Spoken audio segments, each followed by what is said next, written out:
I think that Ross and I just have like natural bossy dictatorial tendencies. Lydia is less. Lydia has a little. Lydia is the gentler autocrat. I'm a gentle. I inspired rebellion. Lydia rules and yet is accepted by the rule. Velvet glove. From the New York Times Opinion, I'm Lydia Polgreen. I'm Michelle Cottle. I'm Ross Douthat. I'm Carlos Lozada. And this is Matter of Opinion.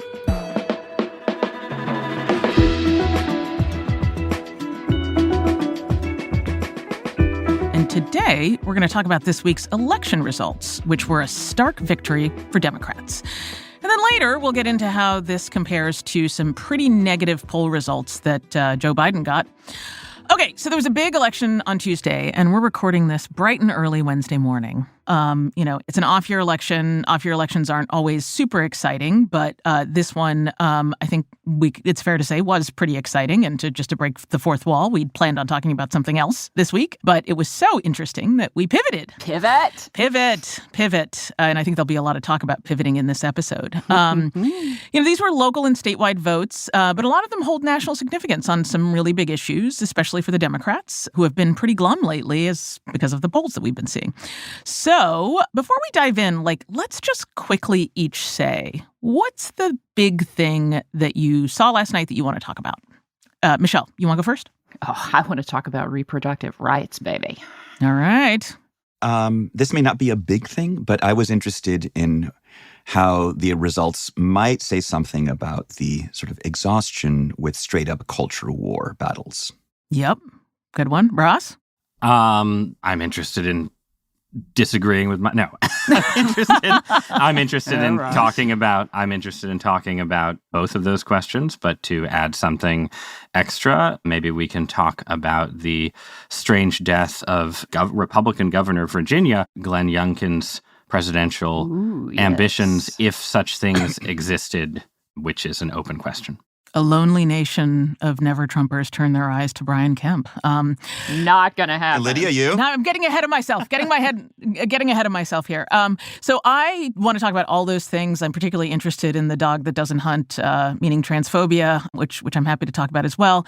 I also just want to talk about kind of what it means to be a moderate today. Andy Beshear has been a really interesting example. He's a very different kind of moderate than, say, someone like Joe Manchin. So I'd love to talk about the possibilities of moderation with this current electorate. So anyway, I'm going to keep these trains running on time. Michelle, abortion, go.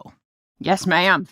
So there were multiple races to look at. The most obvious one was in Ohio, where there was an initiative on the ballot to enshrine abortion reproductive rights into the Constitution, state constitution, and solid win. But what I was even more interested in was what happened in Virginia, where, unlike a lot of the victories for reproductive rights that we've seen, it wasn't a ballot initiative or the issue taken just out of context and standing alone. It was closely tied to what party you were going to vote for.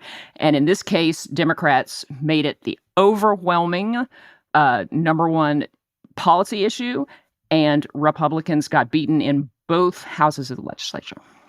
And then, of course, you have Andy Beshear in Kentucky, who had run on this a little bit as well. But that's a little bit broader referendum on this. But Ohio and Virginia, I found to be great news because I'm not a one-issue voter, but this issue makes me completely mental. So I'm always happy to see Republicans get spanked for their, anti-abortion positions on these things. Has the overturning of Roe v. Wade been, something that the Democrats obviously fought so hard to protect? Has it been just a real political boon for the party, right? The midterm elections last year, the Democrats did a lot better than expected, in part on the strength of that issue. Now we're seeing the same thing. Obviously, you don't want to lose to win, but it kind of seems like that's what's happened. You got a lot of women who are very angry, even in states where Republicans have a stronghold. They're very angry about the idea of trying to take away bodily autonomy. I can't imagine why, but they get real crabby about that. So, last year I went out and, followed the canvassers in Kansas, which is, nobody expected that to go the way it did. And from there, we've seen a number of other states turn in the same direction. So, yeah, I think you're totally spot on. It's not enough to necessarily boost Democratic candidates always over Republicans, but as a standalone issue, it's pretty powerful. Yeah, I mean, representing the opposition to killing unborn human beings in utero that Michelle finds so ridiculous and appalling, I would say it's been a boon to Democrats in a modest way, but it's not clear how much it cashes out for Democrats in races that are not directly about abortion. I think it's completely clear that actual pro-life sentiment is a minority position in America. I think that was clear before Roe was overturned. As a pro-lifer, I have not been particularly surprised by any of the referenda results, including even Kansas. I think that the pro-life movement, was not prepared for the victory that it won, as activist movements tend not to be. You see versions of this on the left, and the Republican Party as an institution has never particularly liked talking about abortion, and certainly has not shown itself capable of arguing about it effectively. So that, I think, explains the pro-choice success in referenda. I think Virginia, to sort of make a bridge to the Glenn Youngkin question, Virginia is an interesting case because it's not actually clear to me that the Republicans did so terribly in Virginia. Virginia is a blue state, a very blue state in pre-Youngkin elections. And if you just take the results and compare them to results of past legislative elections, it doesn't look like a bad night for Republicans, again, relative to the actual underlying politics of Virginia. What made this situation curious was that Youngkin had bet a lot of political capital on the idea that he was going to turn Virginia red, and that, part of his strategy for doing this was trying to offer a 15-week abortion ban as a kind of compromise position that would be more politically palatable than the more dramatic restrictions in other Republican states. And that failed. I think the question is, wasn't it always pretty likely to fail? Again, given that Virginia is a left of center state, I think that sort of the Youngkin, I don't know if Glenn Youngkin ever imagined that he was really going to get into the race for the Republican nomination. But I think there was a certain kind of talking yourself into an idea of political success that doesn't really fit with the landscape of Virginia. And then for Democrats, maybe doesn't tell them as much as they'd like to be told about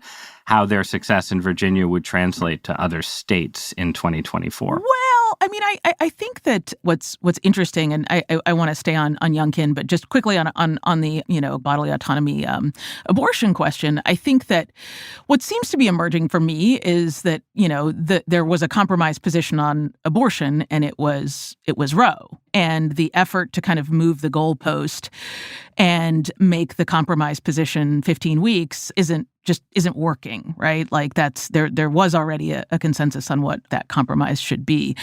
I mean, to be fair, a 15-week restriction was not what was actually being voted on in Ohio, because their Republicans had passed a 6-week ban without substantial exceptions, right? Right. No, totally. But I'm just saying that, in the context of Virginia, and 15 weeks is actually what Chief Justice Roberts was trying to introduce as a compromise position in Dobbs, and both the majority and the dissent mocked him for it.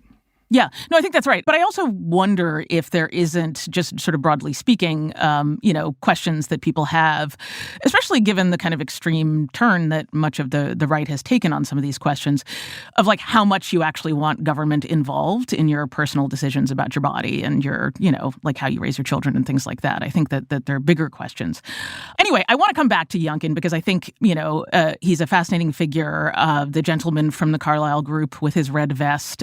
Michelle, you have a PhD in Youngkin studies. Youngkinology. Youngkinology. Yes, I do. So lay out what happened here. What were the expectations and what happened? Okay, so basically, Ross is correct. This puts a stake through the Republican establishment's kind of fever dream that he would jump into this race. It also, in the 2024 race for president, he basically threw himself all in, campaigning as hard as he could on the idea that he could help drag the legislature all the way into the red zone.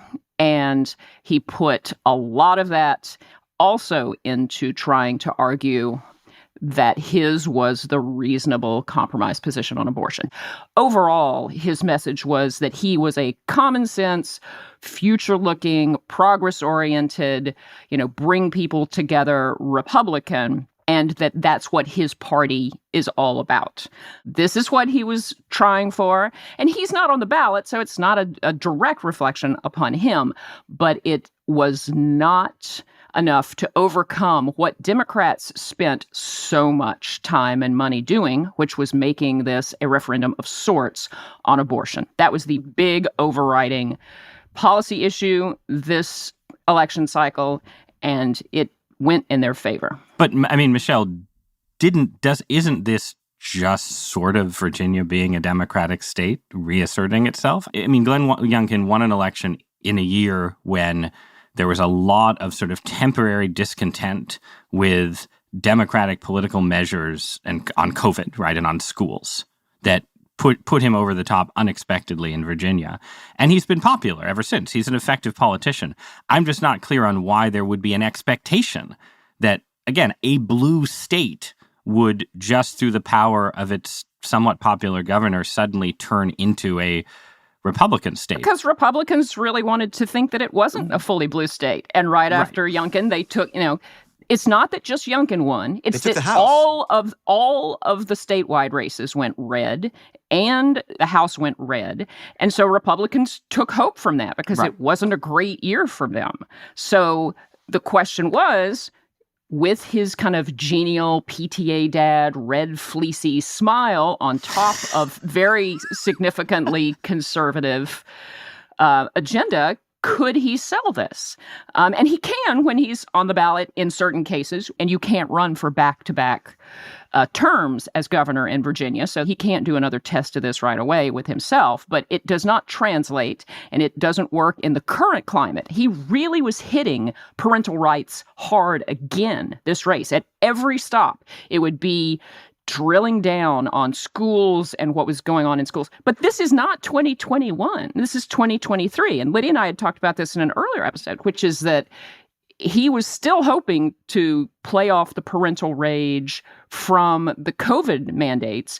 And this was about abortion this year. It didn't work. It didn't translate. Lydia has always warned us against overlearning the lessons of Virginia. Always fighting the last war. Well, I mean, Carlos, you're our kind of suburban DC suburbs dad. PTA dad. What's this anti-fleece agenda? I love your fleece, Carlos. It's all about the fleece. All about the fleece. But yeah, I don't know, Carlos. I mean, do you think that there is this kind of exhaustion with the culture war, right? That like these questions of like CRT and, transgender treatment for children and all of these things that are, I'm just curious because I think it's easy to overinterpret it. Like, I'm exhausted. Yeah, well, I'm certainly exhausted too. I'm exhausted with the culture war. And I know we've talked about this before on the show at one of my kind of rantier moments. But so let's look at this election and then I'll get to your question. So in Kentucky, right, the state attorney general, Daniel Cameron, was running against Governor Beshear. And Cameron campaigned, to a significant degree on transgender issues, accusing Beshear of supporting, surgeries for kids. It didn't seem to help him a lot.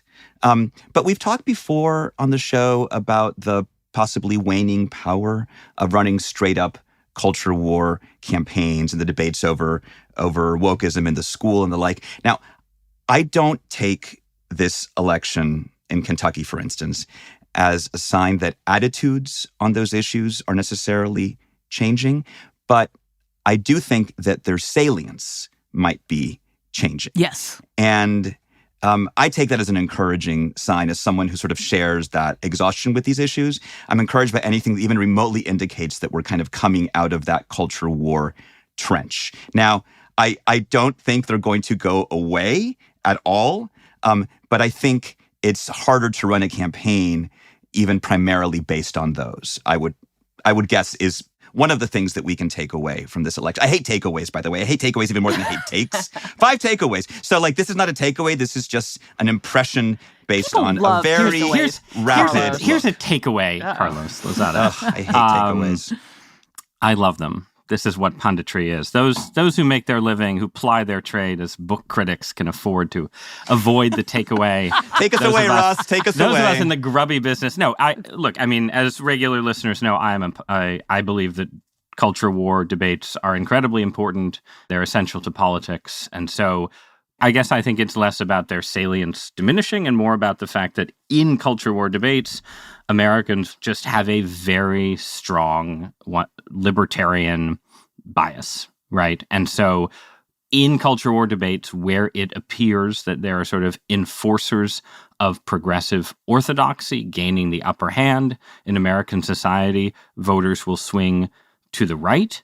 And in situations where it seems like social conservatism in any form is sort of getting up off the mat and actually implementing some of its preferred policies, voters are more likely to swing to the left. And to me, a very telling result from last night was the combination in Ohio, not just of the vote on abortion, but the vote on the legalization of recreational marijuana, which won by a similar margin. Slightly more, just slightly more. Slightly more. Just a little higher. And I don't find this surprising at all. I think America is a pro-choice, pro-pot, and pro-gun society. I think the legalization of marijuana in Ohio is going to be a total disaster. But I think it's, social conservatism is largely correct and unfortunately fairly unpopular. And, that's bad for the country. But such is life. Such is a democracy. So you're saying you believe in thermostatic voting, more or less? I think that America has shifted meaningfully to the sort of individualist left on a range of sort of quote-unquote social issues over the last 20 years, including not just issues about sex and reproduction, but also issues like marijuana. And I think guns falls into this category. One reason I think liberals lose on guns in certain ways for the same reason maybe pro-lifers lose on abortion, where, if you poll people about specific gun control provisions, they might support them, but they don't trust Democrats because they think Democrats want to take away their guns. And in the same way, I think it might be that people who would support a 12-week abortion ban, in theory, don't trust Republicans to implement it because they think Republicans want to just ban all abortions. I think there may be similar dynamics in play there in a very libertarian country. Can I ask something very specific to Sure. Ross? When you say that you think that there's been a move toward the individualist left, that's interesting to me. Does that mean there's a move away on the left toward the more group identity kind of left, which I know is something that, you've been critical of as well? Are those two in tension with each other, or are these not even on the same spectrum? I guess the way I'd put it is that in the actual political left in America, the 25 to 30% of Americans who identify with the left, there has been maybe more of a focus lately on sort of identity politics, socialism and big government and so on. I don't think the left in America is becoming more libertarian. I think Americans in the middle of the country, sort of in the political middle, have themselves become not more economically left-wing, but just more socially liberal over the last 20 years. And I don't think it's a description of what's happening, on the left, capital L. I think it's just a description of American realities. They're more pro-polygamy. They're more, it's just if you go down a list of I think it's polyamory that they're in favor of rather than polygamy, personally. In at least the circles that I run in, that seems to be. The pro-polycule vote is going to be decisive. Before we move on and take a break, I want to just briefly talk about sort of moderates, just in general, and what that looks like, right? Because, Glenn Youngkin was one theory of the case of what a successful moderate Republican might look like. I think on the Democratic side, we have a few different theories, right? There's the Joe Manchin, guy who wins in a red state, but who, clearly is a major fly in the ointment, and he's a senator. But then you have this other example, which is Andy Beshear, right? He did not run away away from, trans people and just was kind of like, I'm not going to bash them or try to distance myself. So I have a question. Who is the Republican Andy Beshear, do you think? Do you mean in terms of policy or persona? I mean, you don't want to... all of the above, yeah. Was it Youngkin, right? Youngkin isn't a moderate in his policy. He is in his persona. You have governors that have to get things done. I think you would probably want to look to governors, cases like Charlie Baker or Larry Hogan, who took particular stance, because that's what governors have an easier time doing than the team mentality that you find in Congress. Could it be Nikki Haley? I think it could have been. It's still Youngkin. Virginia is about as blue as Kentucky is red. Youngkin is, a guy who I think is moderate relative to a lot of deep red governors, but is still recognizably conservative in the same way that Beshear is moderate relative to, Democrats from New York, but is still recognizably conservative. And I think the problem for the Youngkin model is not that it doesn't work in Virginia. It works fine in Virginia if you're just trying to be a Republican governor of Virginia and not pretend you're turning the state red. The problem is Glenn Youngkin cannot win a national Republican primary. In the same way, I don't think Andy Beshear could probably win a national Democratic primary, although maybe I'm wrong about that. But Russell, what about your favorite governor, Sununu? I just like to hear you. I just like to hear you say his name. I thought it was Ron DeSantis. Dripping contempt every time he comes up. I mean, I think the idea that Chris Sununu could be the Republican nominee for president is implausible, but Sununu is a very effective moderate Republican governor of a purple state, right? So who do you think could conceivably be a Republican nominee? The moderate Republican candidate in the 2024 race is the one who is, has a long pro-choice background, who has taken, says he won't cut entitlement programs and will put an end to unnecessary foreign wars. And his name is Donald John Trump. Oh, there we go. He's the moderate Republican and always has been, and that's part of his success. Okay, so I think that's a great place for us to end this part of the conversation, because we've been talking about these, these big wins for Democrats in the Tuesday evening vote, but there was also polling that came out earlier this week that looked pretty grim for the Democrats. So when we come back, we're going to talk about that.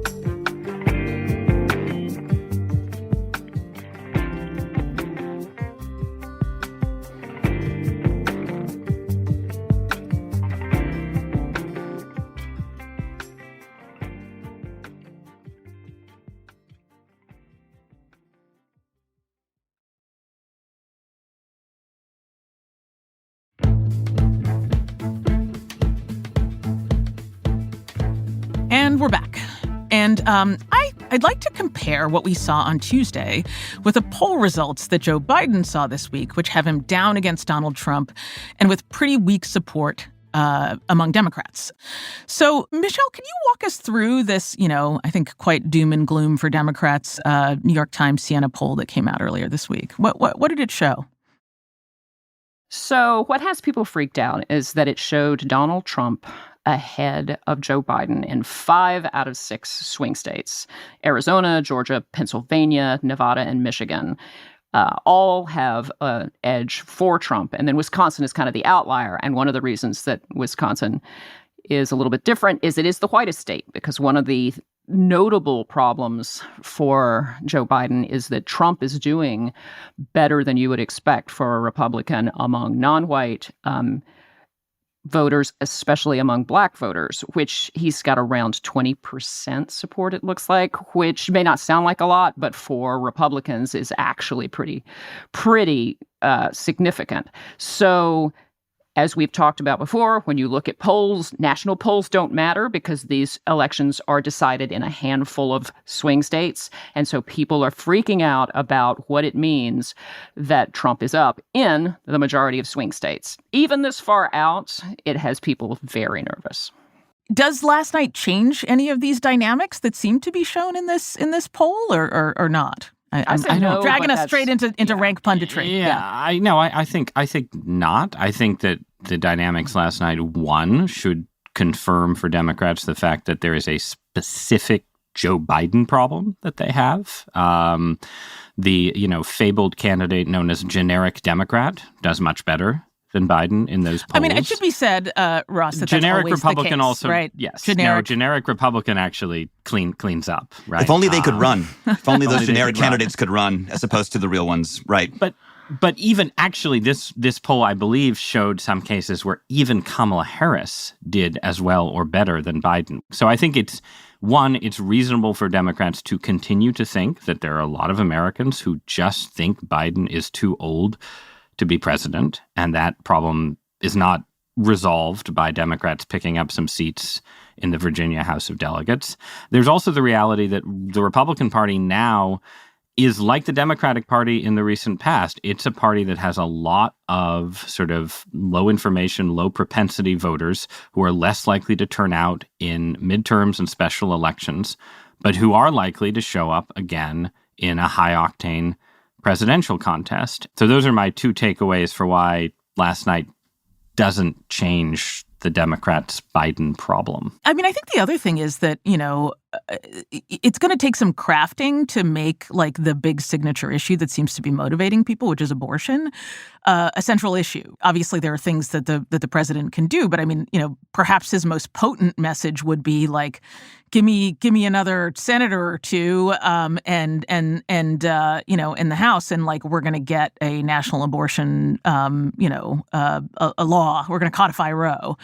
And that maybe is sort of the way that one could try to kind of harness the momentum of what seems to have happened on Tuesday night. But that's a pretty convoluted message. Well, and Trump is not going to run. I mean, Trump has very clearly he refused to endorse a national abortion ban. He's criticized the pro-life movement. Like he is setting himself do you up to honestly run think as an abortion Trump moderate. can't not run. Like he has both embraced this and he is painted this way by opponents. He's the guy who put Gorsuch and Kavanaugh and Barrett on the court. Like that is, so like it seems very difficult to separate himself from the debate over abortion rights. There are already ads on social media with clips of him saying, I'm the one who killed Roe. Now, the question that I have is, are Democrats going to do what Republicans did in 2004 with gay marriage? If you'll recall,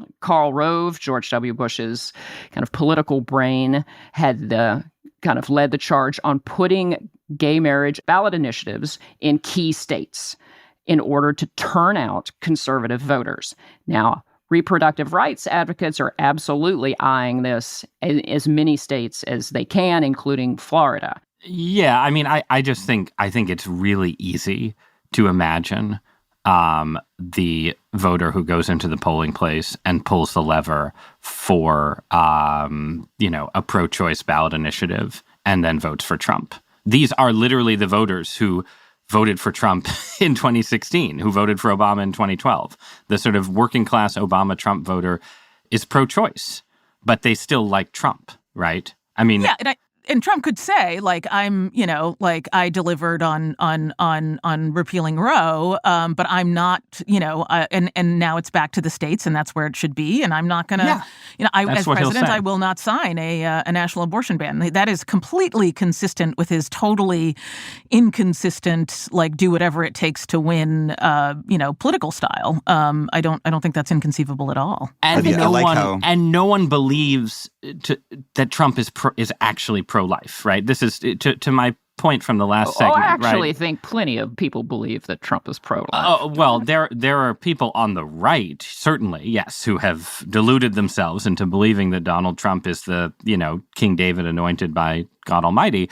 But I'm saying the swing voter doesn't look at Donald Trump and see someone who is sort of, in his heart of hearts, desirous of a national abortion ban. Well, one of the problems is that abortion and culture war issues were not cited as a priority for a lot of these voters so much as the economy. And that is where Trump has got his strengths. It's a problem for Biden, but it's also not. Like, I mean, I hate playing like amateur strategist. Just do it. Just pundit. Because it's so like everything we say today is going to be wrong. Okay? Yes, but Carlos. This is the tragedy of our life. Yes. Yeah, no. Learn it. You're Live it. You're Love not it. writing a biography. So when you when you dig deep into the poll, there's these questions about which candidate do you trust on key issues, right? In these 6 swing states.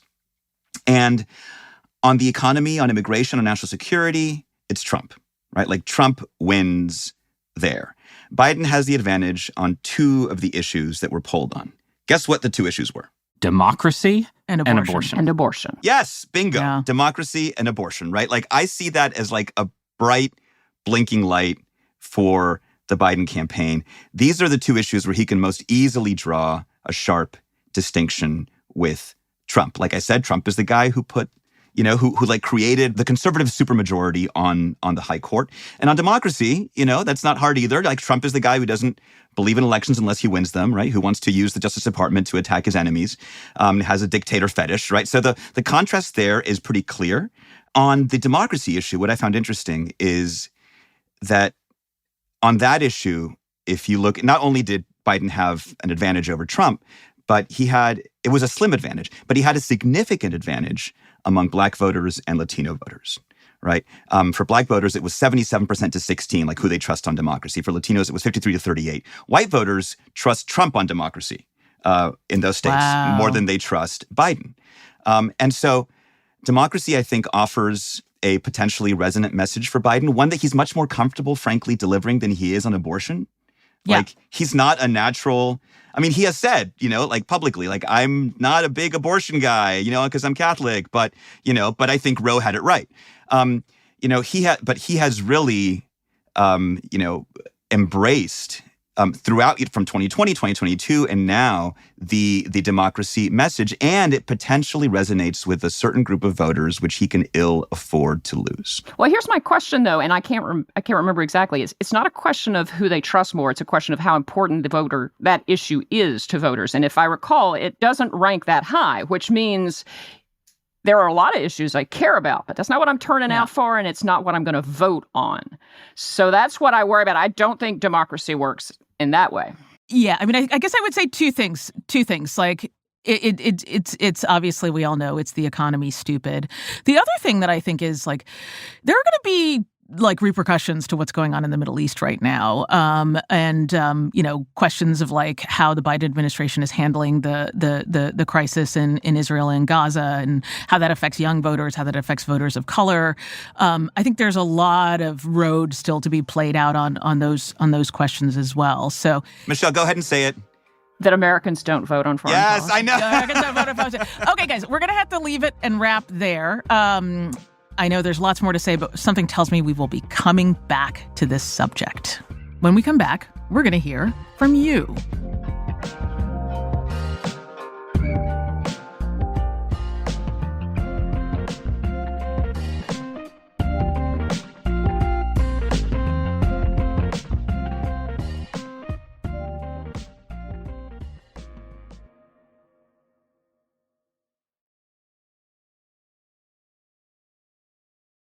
And we're back. So, last week, we gave you our dream presidential matchups, and we asked you to send in yours. And so, in lieu of a hot cold this week, we're going to play some of your answers and figure out who you are hot and cold on. Hi, this is Martha Miser. I'm in Zachary, New Hampshire. This is Don Culbertson from Marfa, Texas. My name is Lisa Maris, and I live in a suburb outside Chicago. I'm Kay Sebring Roberts, and I'm a new resident of the state of Minnesota. I would like to see Gretchen Whitmer versus Nikki Haley. Gretchen Whitmer against Nikki Haley. Gretchen Whitmer versus Nikki Haley. Gretchen, I feel she survived COVID, where a lot of governors kind of struggled. And on the other side, Nikki Haley has that foreign policy experience that I think we could really use right now in the United States, and also has that governorship leadership experience. Gretchen Whitmer of Michigan versus Eric Holcomb of Indiana. I think that would focus attention on the Midwest, which desperately needs it. My dream matchup is Vice President Kamala Harris versus Ambassador Nikki Haley. Anthony Blinken and Glenn Youngkin. Gavin Newsom, who's the governor of my home state of California, would be good, I think, against Liz Cheney, who's an actual Republican and conservative who understands the Constitution and democracy. My dream matchup would be Adam Schiff versus Donald Trump, just to see where we are. Wow. See if we're for reasonable and calm or bat poop crazy. And I would know if I needed to submit my application for asylum somewhere else. That's a Thunderdome one. Wow. That's fantastic. So I say we just combine the Gretchen Whitmer, Nikki Haley into a ticket. All chick ticket for 2024. Newsom Cheney. Anthony Blinken got a vote. Lot of Nikki Haley love among our listeners, which is a sign that she is doomed. In the Republican primary. But, there it is. Hate to say it. I say, let's get these guys on as co-hosts. That was excellent. Yeah, I really think there's just a lot of talent out there in America. We're very, very lucky. Bring us the thoughts, people. We need them. Yeah, thoughts allowed. Thoughts, Carlos. How could I miss that? Well done. Okay. Well done, Lydia. Thank you so much for sharing your dream matchups with us. And thank you for joining our conversation. We'll be back with our regularly scheduled Friday episode next week. Bye, guys. Looking forward to more rank punditry. See you guys soon. See you soon. Thanks, guys. See you soon.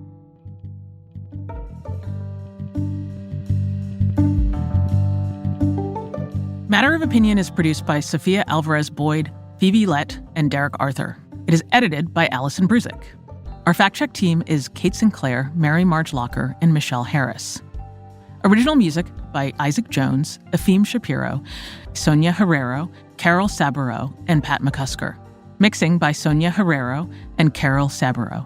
Audience strategy by Shannon Busta and Christina Samuelewski. Our executive producer is Annie Rose Strasser.